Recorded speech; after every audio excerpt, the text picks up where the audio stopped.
A kick streamer is facing 20 years in a South Korean prison after filming himself harassing women, trashing businesses, and disrespecting. This American influencer wants to be famous, but now he's probably... They say karma always shows up with a bill, but for Johnny Somali, that tab came due, and the price is so wild, it could bankrupt a millionaire overnight.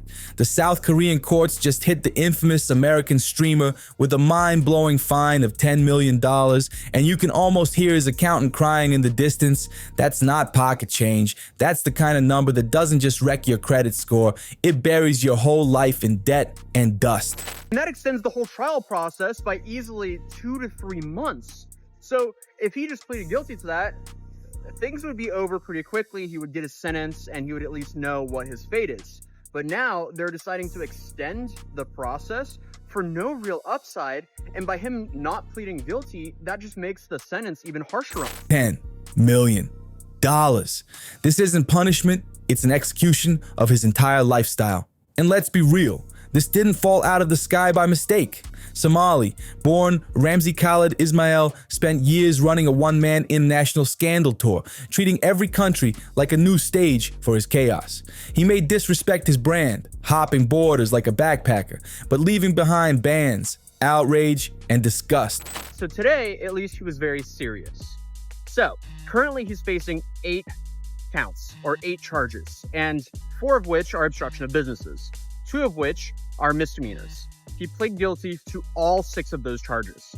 Then you have the 2 big charges, which are the deepfakes charges. And the deepfake charges are for distributing the deep. Him, the world was a twisted reality show where he could mock traditions, break rules, and laugh at consequences he thought only applied to everyone else.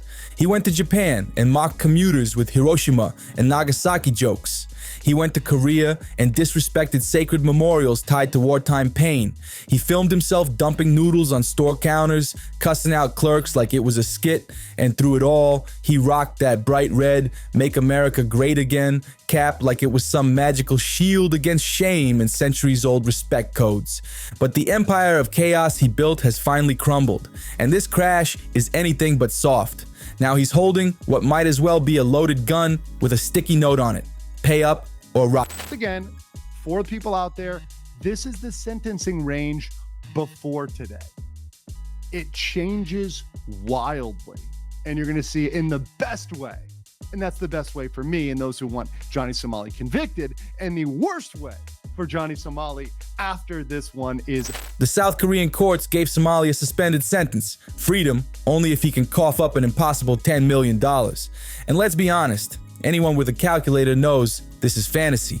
His streaming money ran dry long ago, Twitch and YouTube slammed the doors shut, and even the shadiest streaming corners online don't want his name attached anymore.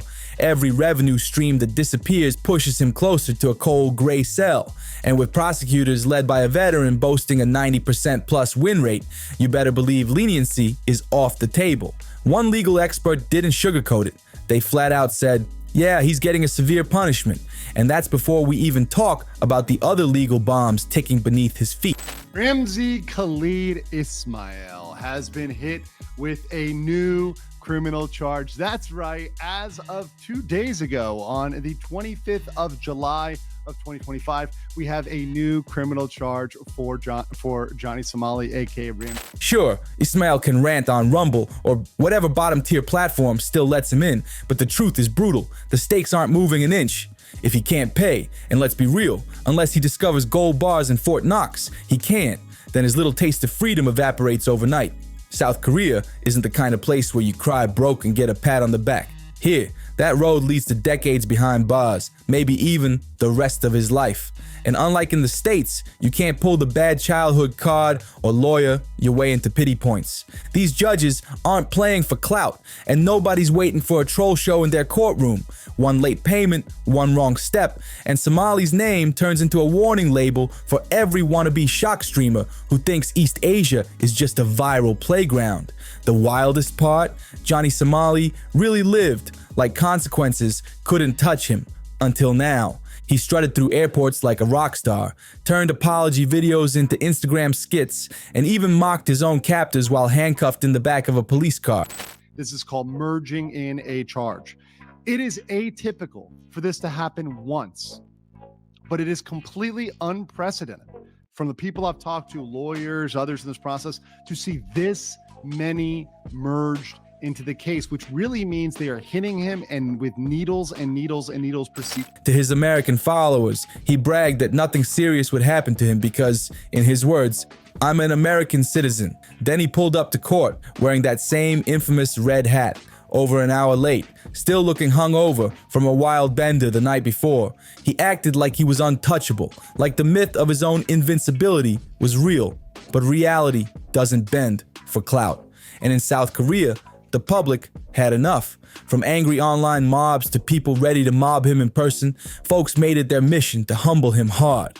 Social media lit up with whispers about a bounty on his head, and it got so serious that even the National Assembly stepped in to figure out how to stop reckless American pranksters from treating Seoul like some unsupervised frat party playground.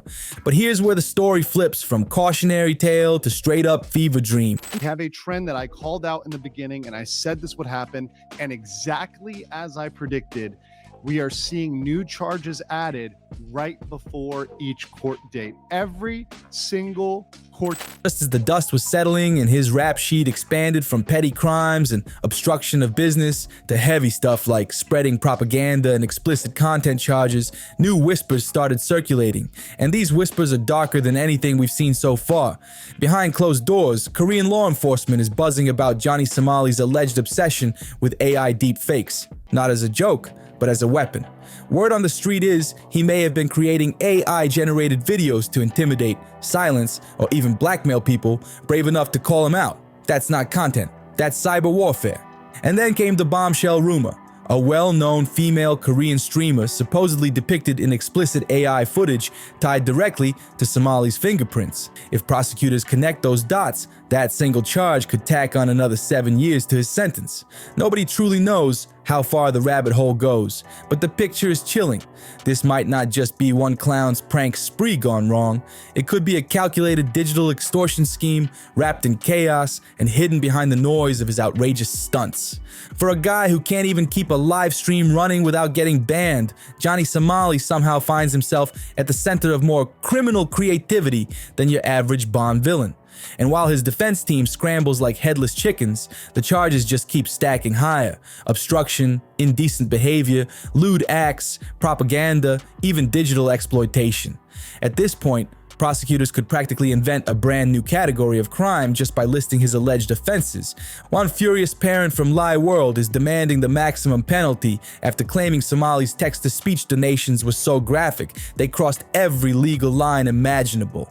And then there's the deepfake mess. Suddenly, we're not talking about childish pranks or cultural disrespect anymore. We're talking about real victims, civil lawsuits, and a legal swamp that could drag on for years.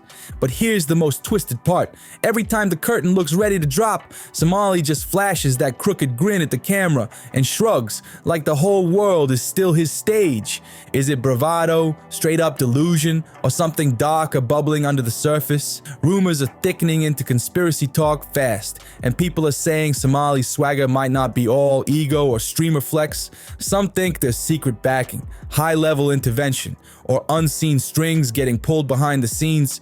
Why else act like a man waiting for a hero? He keeps flexing his US citizenship, begging consular help, and rolling up to court like he's expecting a parade. Wild energy for a legal mindset. The American lawyer tearing the case apart says he even checked with State Department sources, and those sources told him flat, there's no cavalry coming. Still, the question won't die. Is there another channel moving this mess? A whisper campaign, a shadow backroom deal, or some government hand steering the chaos for reasons we don't yet know?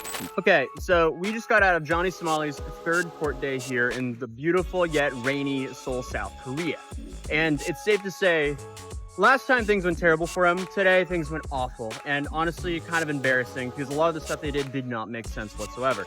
Clearly, he was way more locked in. He realized how much he screwed up now, it seems like, and he's realizing, uh-oh, I might be stuck in prison for... This has gone way past some loudmouth YouTuber finally paying the price for bad behavior. Now we're staring down the barrel of a full-blown scandal with global stakes. An American citizen accused of weaponizing cutting-edge tech, leaving a trail of cultural disrespect, public meltdowns, and even digital blackmail. all while acting like he's got invisible protection from powers way above his pay grade. So what's the truth? Is Johnny Somali just a clown chasing headlines? Or has he been a pawn all along, used as a tool in some bigger, darker game stretching across borders, screens, and hidden courtrooms?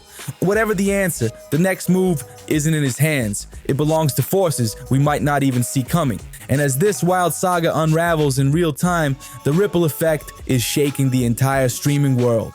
This isn't just one provocateur crashing and burning, it's the unveiling of the hidden price tag attached to a brand new phenomenon, the rise of nuisance streamers. With every reckless broadcast, Somali left digital footprints that stretch far beyond viral clout. And now the bill has come due. Shops were forced to slam their doors shut, workers quit their jobs in pure disgust, and entire neighborhoods got dragged onto the global stage as either punchlines or victims. What used to pass as content has now turned into a textbook case on how reckless digital stunts can scar real communities, and Seoul lived through it firsthand. Picture it. Exhausted subway riders suddenly ambushed by blaring propaganda music, corner stores turned into battlegrounds over spilled noodles and cheap drinks, and sacred memorials hijacked for cheap laughs on live streams. It leaves us all asking, how much real-world damage does a so-called prank have to cause before the world finally says, enough is enough? South Korea looks ready to deliver that answer with fire and steel.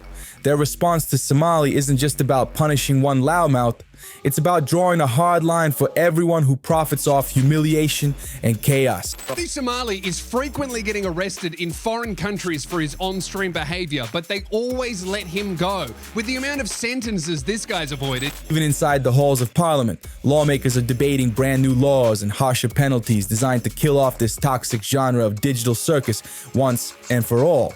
Lawyers are saying it plain. This case demands heavy punishment. One attorney even called it the start of a brand new precedent, a line in the sand where countries stop letting foreign clout chasers turn their cities into disposable movie sets.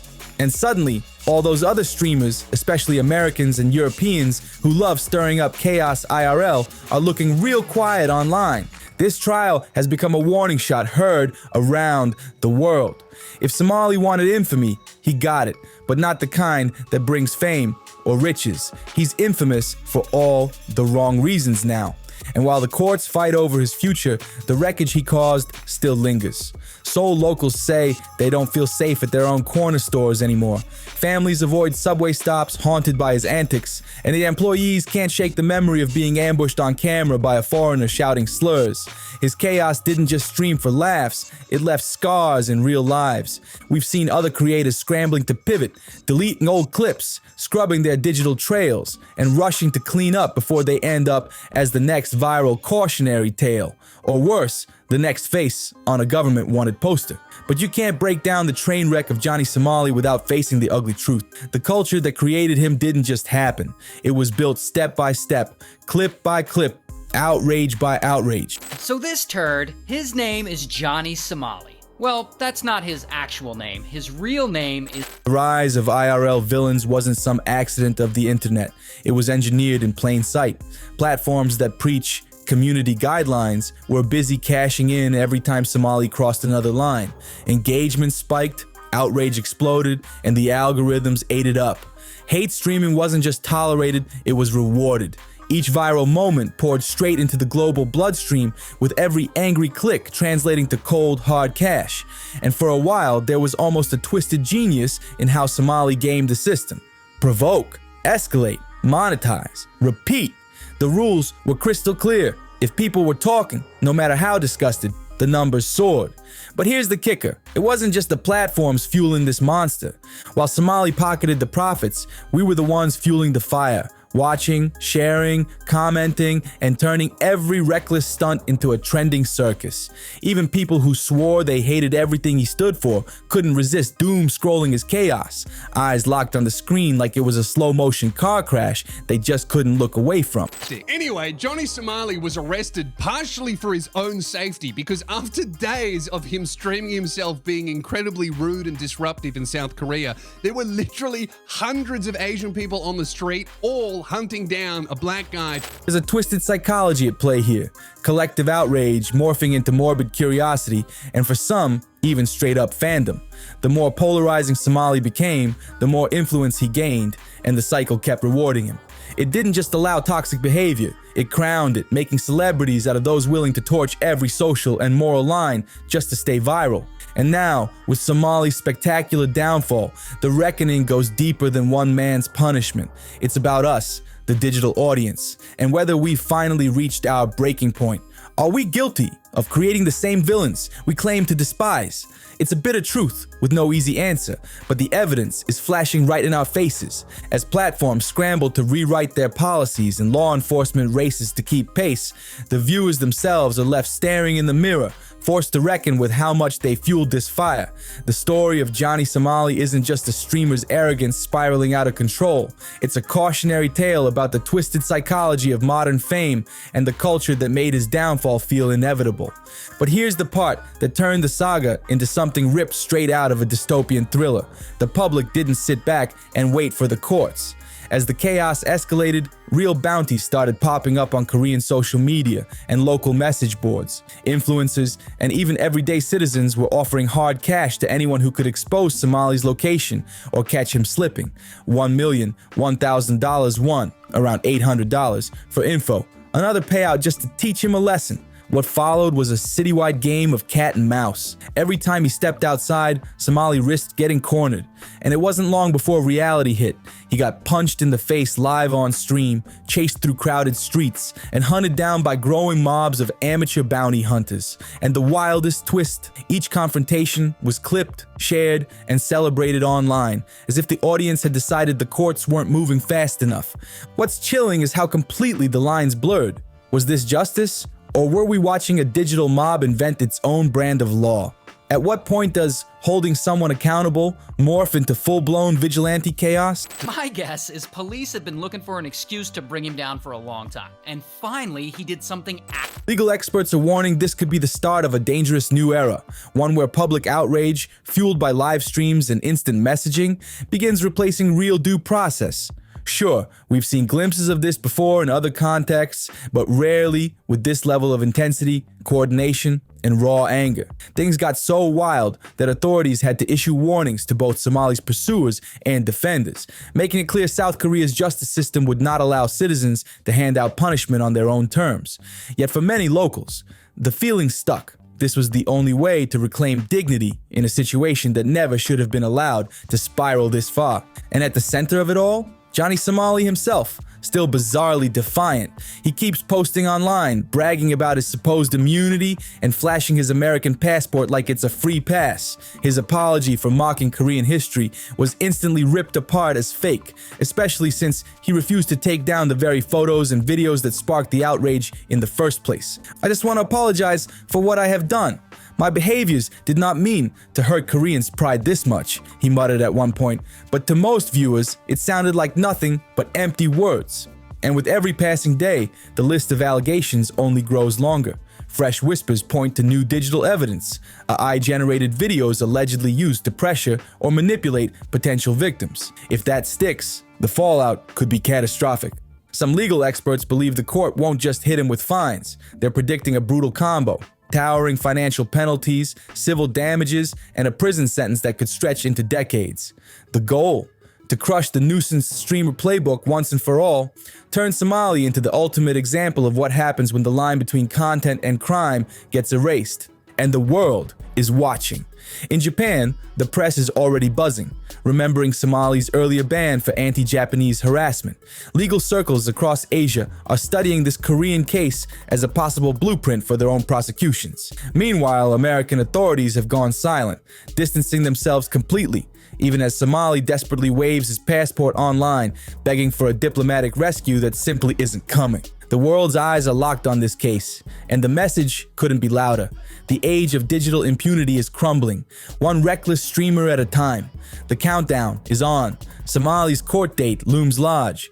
The $10 million fine remains unpaid, and prosecutors are reportedly stacking even more charges. Whispers even hinting at violations tied to anti-terrorism laws and fresh digital manipulation evidence. The travel ban is ironclad. Somali is stuck in Korea with no exit plan, no safe haven, and no way out. His streaming career flatlining, his infamy carved in stone. Every move he makes is now stalked by prosecutors, investigators, and online sleuths who treat him like their full-time project. And now, rumors swirl of more witnesses stepping forward, more receipts being collected, and a prosecution team dead set on making him the ultimate example. But here's the kicker. This saga isn't just about one man's downfall. This is a warning blast to every influencer who thought the world was theirs to prank, mock, or exploit for clicks. The clock is ticking, and the stakes have never been higher. Will Somali somehow pull off a last-minute miracle? Or is this trial the moment the world finally slams the door on the chaos for profit era? Is he just the first domino to drop, or the sacrificial scapegoat for an entire generation of clout chasers? What's your take? Are we witnessing the end of digital anarchy or the dawn of something even darker? Drop your thoughts in the comments, hit that like button, share this video, and subscribe so you never miss the next drop. Stay tuned, the whole world is watching, and we'll see you in the next story.